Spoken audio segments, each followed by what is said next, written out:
Good morning, DFS. Welcome into the championship round edition of one of the most accurate DFS shows in the industry. This, of course, is the Adjusted Line Play Report, where we take a deep dive into the play in the trenches to determine game script and player outcomes. This show is presented by Zilla Fantasy Elite, and I am your host, Todd Hoffman. You can find myself over on Twitter at Todzilla1337. And you can find Zilla Fantasy Elite over on Twitter at Zilla Fantasy. As always, folks, today's show is powered by Rain Total Body Fuel. Looking to make it rain some cash in DFS? Tune in to the Adjusted Line Play Report from Zilla Fantasy Elite and follow host Todd Hoffman while he delivers the most accurate DFS advice in the industry and make it rain. All right, folks, we got a brand new flavor from Rain here. The green screen makes it look a little wonky with the yellow and green on there, but it's called Tropical Storm. Brand new flavor from Rain, their newest one yet. We're going to give her a whirl.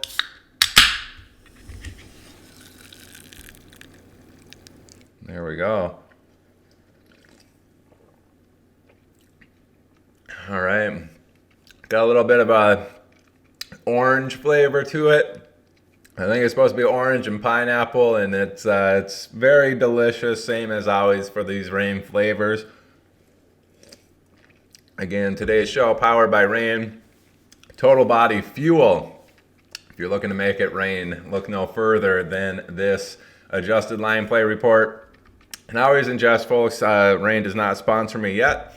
I will be working on that in the off season to have them come my way. Maybe they can have me taste test some of their new products. Anyway, folks, we got a 2-game slate here, championship game. Let's get it underway. We have number 1 game on the slate is Cincinnati going into Kansas City. Kansas City are 1.5 point home favorites as of Saturday morning, which Vegas game total, I said 48, gives Kansas City a 24.75 team implied total. Cincinnati 23.25 team implied total. Getting into the Cincinnati side on offense, we have them at number 16 in offensive pass protection, but Kansas City number 3 in the defensive pass rush. Kansas City should be able to get after Cincinnati. They've had plenty of offensive line injuries here. Sounds like Alex Kappa and Jonah Williams will not be present this week, so it's going to be more of the same. Joe Burrow under pressure, and we've seen him pretty much all year handle this pressure with aplomb. Plenty of good pass games for him and his pass catchers. So we'll see how much this affects him, but he should be under a little bit of duress here, especially with those offensive line injuries. And we saw last week, similar situation. Offensive line's going to be hurt. They should have been under duress a little bit in their matchup there with Buffalo, but hey, they persevered and they actually went the route of Joe Mixon last week, got him a little bit more involved than they typically do. Could see something similar this week for that Cincinnati offense.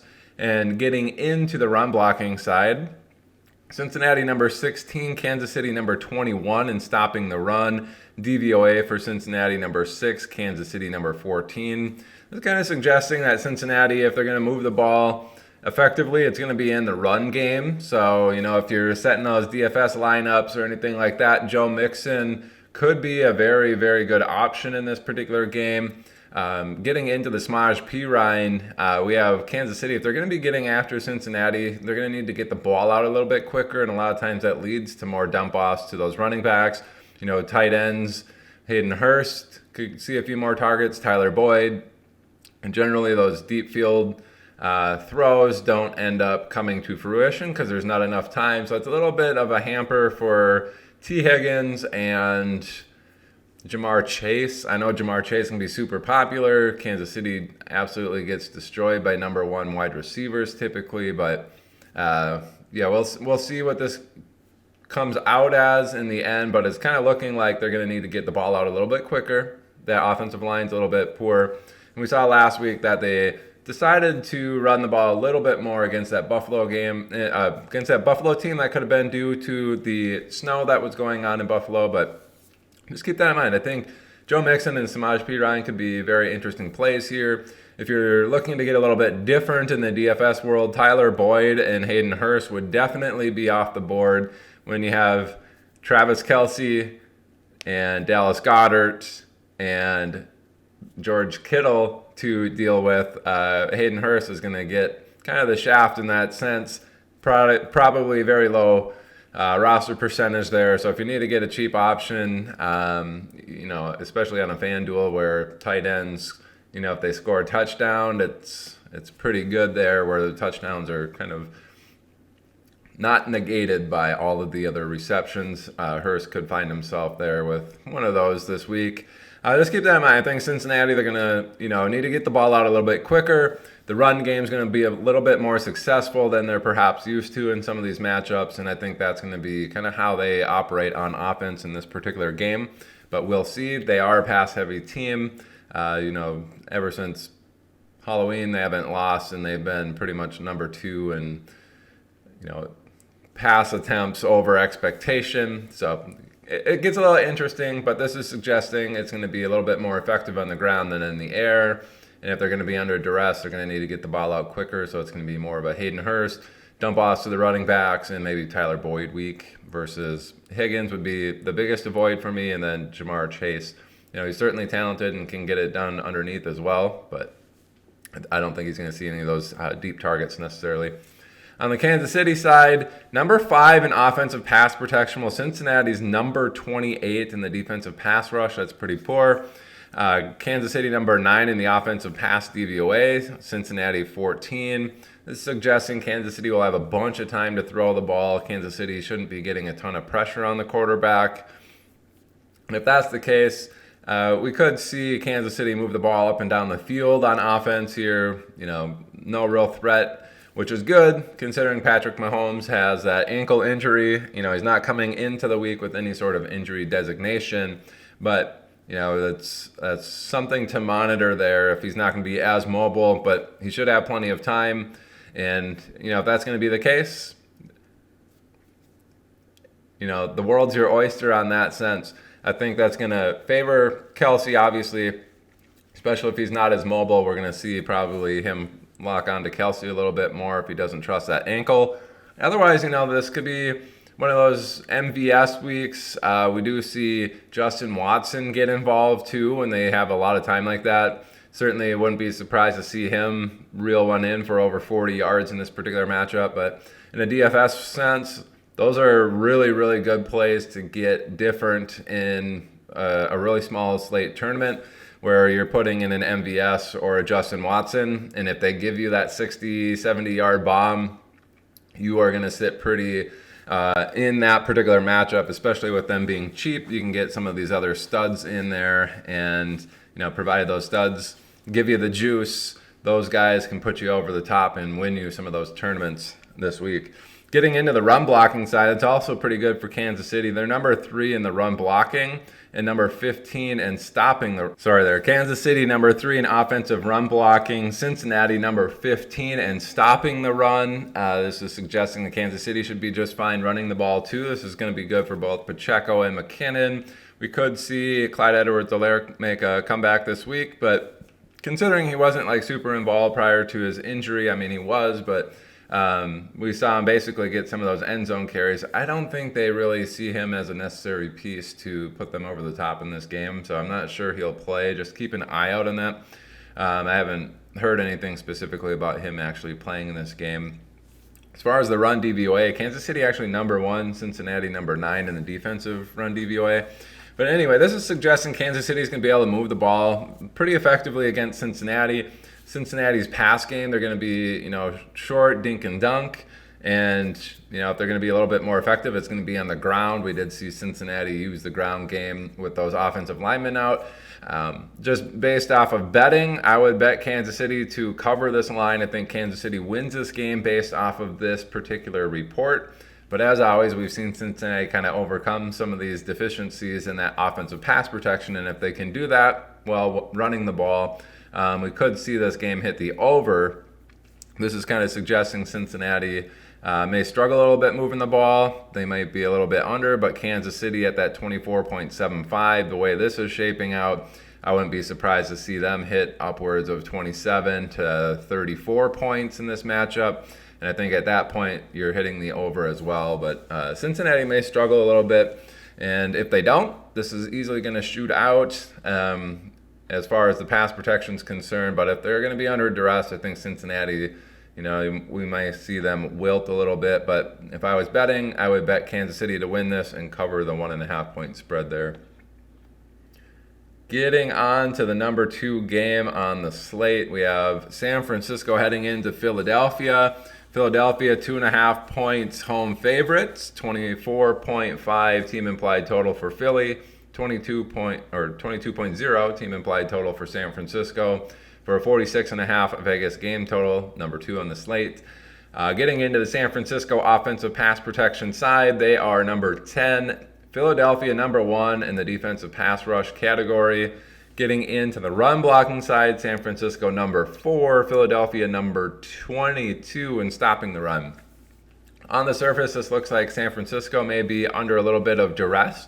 Philadelphia, we did see San Francisco actually hold their own against Dallas's defensive front last week. Dallas actually number 2 in that defensive pass rush category, able to get after the quarterback very well. But I did see something, I don't remember who it was on Twitter, but the difference between Philadelphia at number 1 and Dallas at number 2 in their sack rate is the same difference as it was between Dallas and the 28th ranked team. So there's a huge gap between 1 and 2, and then the same amount of gap between number 2 and number 28. So that's suggesting Philadelphia's leaps and bounds better than that Dallas team was at number 2. Philadelphia should be able to get after San Francisco just based off of paper, and then kind of taking into context how good they are at number 1 there compared to number 2. We could see Brock Purdy under duress a bunch in this game. Who's that going to favor? That's going to favor lower A-dot targets. So it's going to be Deebo Samuel. Expect to see him get involved. That's going to be getting the ball into Kittle's hands at a quicker rate, and then passing dump-offs to Christian McCaffrey or getting him out of the backfield. And I think that's going to be how San Francisco has to attack this Philadelphia defense if they're under duress. We'll see how they come out and play this game, but it's going to be those 3 on offense. In the pass game, I would pretty much avoid Brandon Ayuk in this game. And, if San Francisco is going to get near the goal line, Juwan Jennings could be one of those deep throw, dart throw DFS type plays, but not something I'm super interested in just on the surface.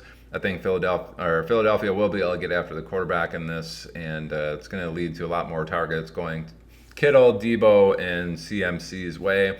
Getting into the run blocking, that looks like a huge mismatch here. San Francisco number 4, Philadelphia 22. Again, these are season-long stats. I think Philadelphia has been very, very good since about week 10 or 11. They lost Jordan Davis, their rookie, absolutely phenomenal rookie there, getting after the quarterback, nose guard basically, defensive tackle, very disruptive player, super athletic, just dominating the game when he was in there. People were not able to run the ball very good against Philadelphia. He was out for weeks, and Philadelphia just got gashed in the run game.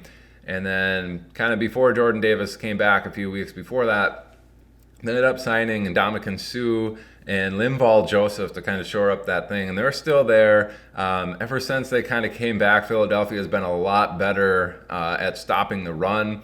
So I expect, San Francisco to maybe struggle a little bit more than this might suggest. But it's probably going to be the better of the 2 options for San Francisco. So that's, again, leaning towards Christian McCaffrey, Elijah Mitchell. Both of those 2 have some particular injuries. Something to monitor. It doesn't sound like it's going to keep them out of the game, but it might activate Tyrion Davis-Price if they're a little concerned about, some re-aggravation from those guys and them being out. We'll see. Tyrion Davis-Price has been healthy scratched in favor of Jordan Mason, who plays special teams. They might just say, yep, we need the other players. We're not going to worry about injuries to those 2. If they are, then we'll have Jordan Mason in there. But anyway, I think San Francisco going to be a little bit of a struggle on offense for them. The run game seemingly is going to be the better of the two options, which CMC and Elijah Mitchell would be your best bets there. And then on the pass game, they're going to need to get the ball out quick, I'm assuming. And that's going to favor Kittle, that's going to favor Debo, and that's going to favor Christian McCaffrey out of the backfield. And really, I think Debo gets involved here too in the run game. He's always a threat at the goal line to steal some of those carries to get in on those jet sweeps. He would be the highest, likelihood of someone having a big game on the San Francisco team if I were to place a bet on that. As far as Philadelphia, they're number 21 in the offensive pass protection. San Francisco number 16 at getting after the quarterback, and then DVOA here, number 1 and number 2. So very good DVOA matchup there. Philadelphia suggesting maybe they're going to be under duress a little bit in the pass game, and they're going to need to get the ball out maybe a little bit quicker than they would like. Again, Dallas Goedert might be the biggest beneficiary of this. Both A.J. Brown and Devonta Smith are pretty good at, underneath intermediate routes. Wouldn't see that necessarily affecting their games too much. Somebody like a Quez Watkins, though, been hearing some DFS shows talk about him. I think he's off my radar based on this. I don't think they're going to have necessarily enough time to get the ball deep to him. He's more of the deep threat guy there. So keep that in mind. I don't think this matchup is necessarily, it's pretty close. Usually studs eat in that scenario, and I think A.J. Brown and Dallas Goedert are certainly studs. Devonta Smith, very good in his own right, and I think they can kind of overcome in these particular matchups. Whether or not they're going to be super high volume or anything like that remains to be seen. But getting into the run blocking side, Philadelphia number 6, San Francisco number 2. Again, this kind of suggesting Philadelphia, a little bit behind the ball here, but very close. Those who are studs should be able to overcome a matchup like this. Unfortunately for Philadelphia, I don't think they necessarily have any studs in the running back game. If I'm going to start a Philadelphia running back, I think it's actually, we saw last week that Kenny Gainwell got involved a lot more and actually ended up with a better game than Philadelphia in a situation where Philly's run game was very good. In a situation where it's not very good, I think Gainwell is maybe a little bit more explosive than Sanders at this point in their careers. And especially if Philadelphia is going to be under a little bit more duress, Gainwell profiles more as the guy that would catch balls out of the backfield. So if I'm going to get a backfield mate from Philadelphia in my DFS lineups, it's going to be Gainwell in this. We've seen him be pretty effective in goal line opportunities as well, so keep that in mind. As far as the game's concerned and where I place a bet, San Francisco pace is very slow. We see a lot of red there where Philadelphia is very quick. It's kind of suggesting here Philadelphia may struggle a little bit on offense. Jalen Hurts, certainly a stud in his own right and able to maybe overcome some of these deficiencies, or if he's under pressure, we could see him take off a little bit more.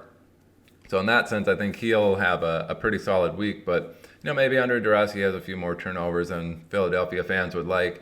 On the San Francisco side, it seems like they're going to be under duress, but the run blocking may be their savior, and that's kind of where they excel just in general. I think this game ends up being pretty close unless that Philadelphia defense is absolutely dominating and getting after Brock Purdy. I think we could see, I got a little bit burned last week where I said Dallas probably makes Brock Purdy come back to earth.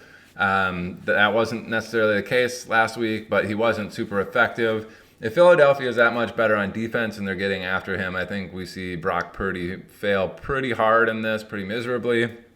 But Philadelphia not necessarily gonna blow the doors off based off of this matchup either. Really, the 46.5 point line, Philly at 24, San Francisco 22. I wouldn't be surprised more to see San Francisco 13 or 17, Philly in the 17 to 24 range, and this hits the under. Philly does like to play a little bit quicker, but it doesn't. This isn't suggesting that they're going to have a real great game on offense. And really, two great defenses here. I think we do see this one hit the under. Like I said, I wouldn't be surprised to see this end up like a Philly 17, San Francisco 13, or a 14 to 20 type game for Philly. I do think Philly ends up taking it. I think their defense can, pressure Brock Purdy and cause him to make some mistakes and be pretty ineffective in this particular matchup. So I would bet Philadelphia as far as the 2.5 point line. I think it'll be close, 13-17 type game, 17-20. But I think I would still take Philadelphia to win by at least 3 in this particular matchup, especially considering it could get out of hand if Brock Purdy really fails hard in this and Philadelphia is getting after him quite a bit. We could see Philly with a monster amount of turnovers and just kind of blow San Francisco's doors off in that sense. So I think that's going to be how those 2 games go. Thanks for watching, folks. Hopefully we gave you some info that you can make some prop bets, make some money on those, and take that info, into your various different platforms and see what they have to offer in terms of, player prop bets. If you're placing, game bets, you can take the advice that I gave you. But that is going to do it. I really hope we win some money together here. One more week, one more adjusted line play report as we get into the Super Bowl. That will pit the 2 winners here against each other, and we'll see kind of how that will end up going in the Super Bowl to see, lots and lots and lots of player props in the Super Bowl. You can pretty much bet on everything, and this will help us in that regard. So really want to wish you well and hope you have a ton of success this week in the DFS world. That's what this report is for. If you are not subscribed yet, hit that subscribe button on YouTube. If you are not following on Twitter, go over to Todzilla1337. That is my personal account. And then the brand account at Zilla Fantasy on Twitter. You can see it there on the bottom. That's the accounts to go to. On the top, Todzilla1337. That's the personal account. Go give those a follow. Lots of good stuff, polls, things like that. Getting into the dynasty season now in the fantasy realm. Looking forward to serving you again in a couple of weeks for the Super Bowl. Thanks, everybody. Let's go win some money together. Thank you. Bye.